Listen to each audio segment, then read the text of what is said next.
So possible requirement came through via Claire from IFA Craig Lawson about how to deal with top-ups where the money is intended to be invested in a specific fund or funds.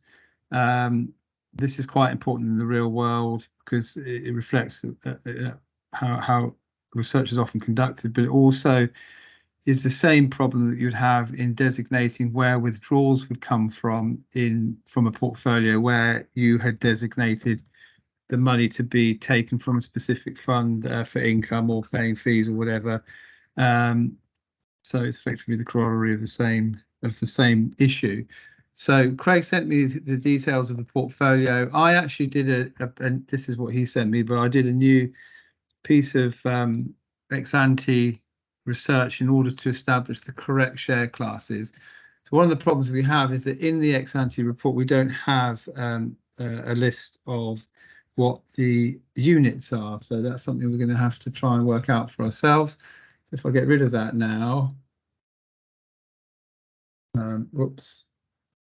I've done this piece of research now, which should, if I go back to Craig and I look in the holdings, I've now got a holding record for this case.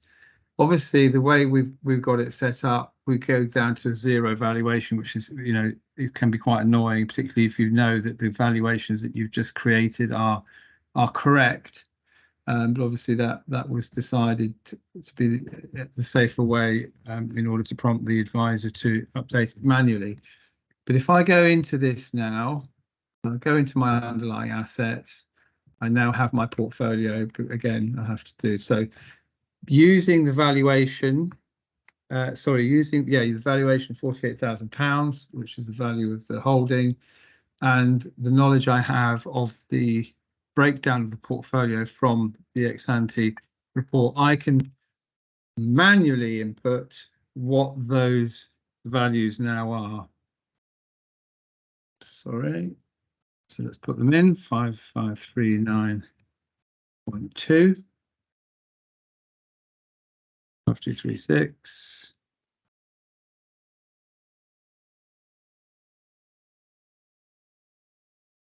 Uh, 11.3.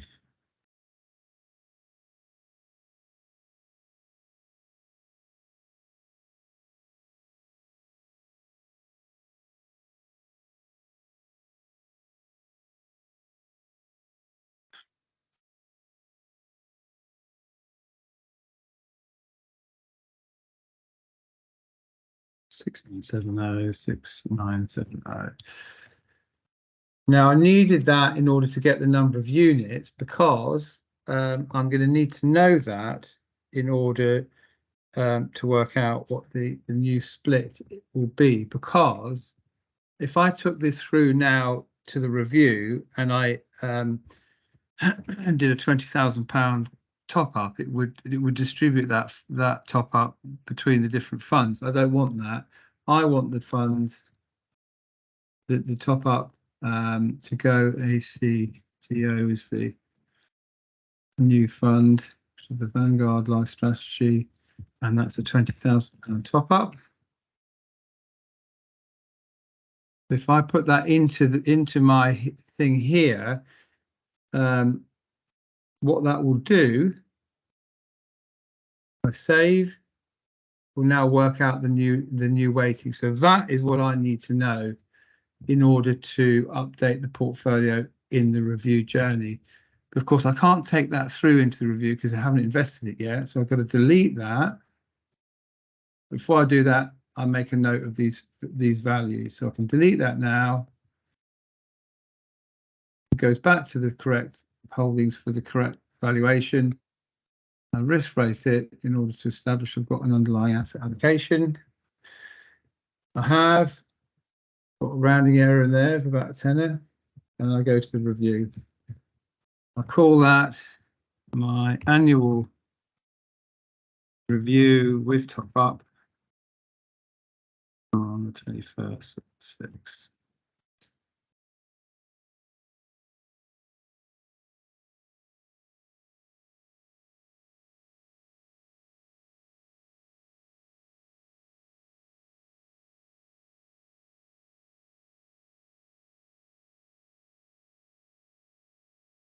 So we now have the review set up where I can go in and optimize my portfolio and add my contribution as per the review. So if I go in there,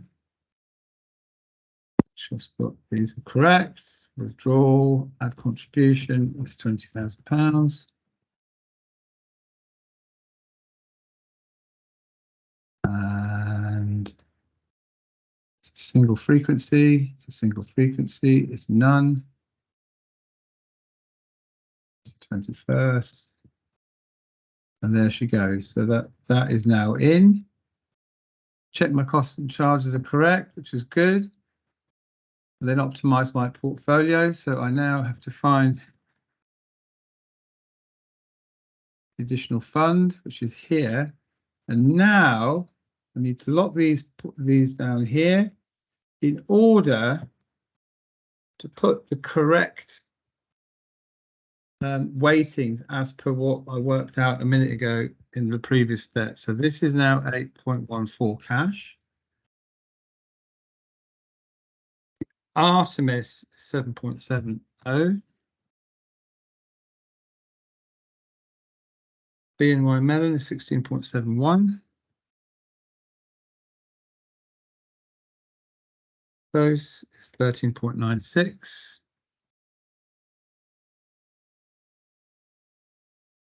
Premier is 13.83.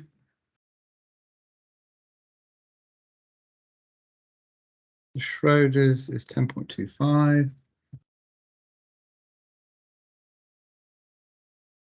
And the Vanguard strategy is 29.41,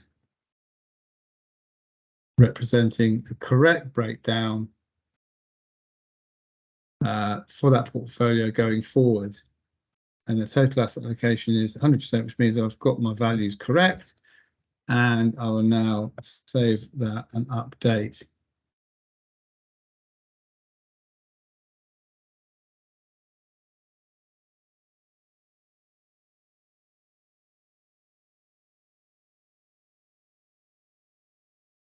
And that has now given me, it's registered the contribution of £20,000 for the next period, which is fantastic.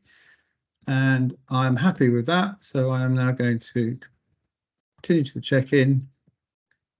Ignore all of the free-form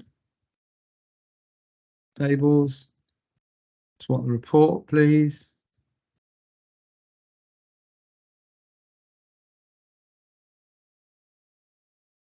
And is it there with the forecasts, with the correct portfolio?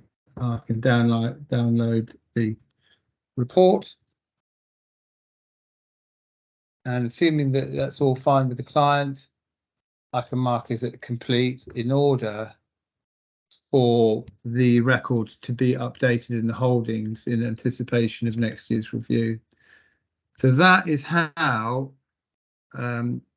that particular workaround happened.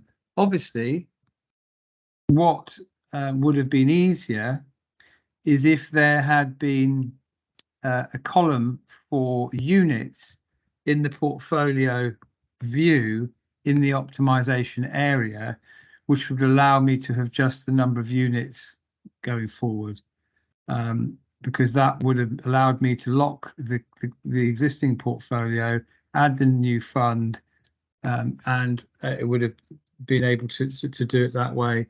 I think that would have been the other option that we have is that when we put the contribution, the modal will come up to say, where do you want this contribution to go? But that, I think, would probably be more complicated. But anyway, that is an overview of the issue, and that is how, obviously, Craig, if he wants to represent that particular recommendation correctly, that's how he will have to do the research. Many thanks.